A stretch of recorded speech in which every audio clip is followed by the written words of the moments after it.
नमस्कार, राष्ट्रीय जगत विजन न्यूज में आपका स्वागत है। मैं हूं आपके साथ मीना। छत्तीसगढ़ के दुर्ग जिले में नौकरी लगाने के नाम पर धोखाधड़ी और ठगी का मामला सामने आया है। बताया जा रहा है कि 28 लोगों से 33,50,000 रुपए की ठगी की गई है। बड़ी कार्रवाई करते हुए नौकरी लगाने के नाम पर धोखाधड़ी करने वाले 3 आरोपियों को गिरफ्तार किया है। दरअसल उतई थाना में प्रार्थी रीति देश लहरे ने रिपोर्ट दर्ज करवाई थी कि आरोपी विशेश्वर मार्कंडे ने प्रार्थी के पति और 28 लोगों को भारतीय रेल गोदाम में स्थायी नौकरी दिलवाने के नाम पर 33,50,000 की धोखाधड़ी की। आरोपी ने स्वयं को वहां का लीडर बताया और प्रत्येक व्यक्तियों से 2.5 लाख रुपए लेकर 3 महीने के भीतर नौकरी लगाने का झांसा दिया।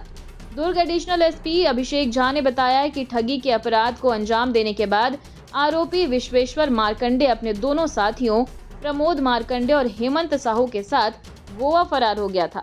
मुखबिर से सूचना के आधार पर तीनों आरोपियों को पुलिस ने हिरासत में ले लिया है। आरोपियों के कब्जे से 2,22,000 नकदी रकम, 2 कार, 1 इलेक्ट्रिक स्कूटी, 4 मोबाइल और बैंक पासबुक, एटीएम समेत अन्य दस्तावेज जब्त किए गए हैं। आरोपी के खिलाफ धारा 420, 120B, 34 के तहत कार्रवाई की गई है। नौकरी के नाम पर धोखाधड़ी का एक मामला है, क्या है पूरा मामला?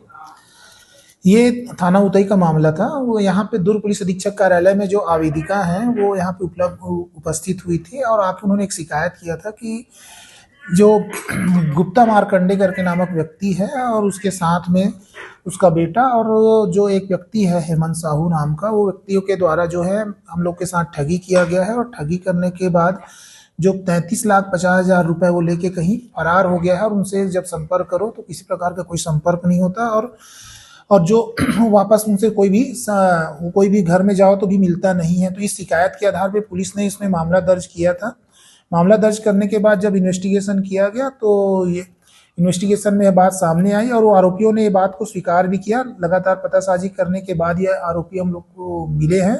बीच में जब पता किए तो ये लोग गोवा वगैरह के आसपास इन लोग दिखते थे। पुलिस ने अपनी मुखबिर लगा के इनकी जो पकड़ने की जो मुंगी लगा के पकड़ने के लिए जब वो प्लान किया तो प्लान के आधार पे फिर मुखबिर ने सूचना दिया कि ये अभी जस्ट ये उपलब्ध हुए हैं, तो तत्काल पुलिस ने उसको जाकर गिरफ्तार किया। गिरफ्तार करने के बाद अभी उनका रिमांड लेके पूछताछ में उन्होंने अपना जो अपराध स्वीकार किया है और 2,20,000 रुपये नगद प्राप्त हुआ है। साथ ही 2 कार मिला है, 1 इलेक्ट्रिक स्कूटर के जो पैसे से खरीदा गया था वो मिला है, साथ ही एटीएम कार्ड वगैरह को जब्त किया गया है और इसमें आगे की भी इन्वेस्टिगेशन की जा रही है कि उस पैसे का बाकी का क्या किया गया है।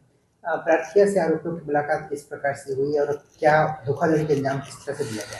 ये प्रार्थिया के जो शिकायत में बताया गया कि रेलवे माल गोदाम में नौकरी देने के नाम पे उन्होंने वो वादा किया था और उनसे उसके एवज में। और फिलहाल खबरों में इतना ही। अपडेटेड रहने के लिए हमारे चैनल को सब्सक्राइब कर लीजिए। नई खबरों के नोटिफिकेशन के लिए बेल आइकन जरूर दबाइए। नमस्कार।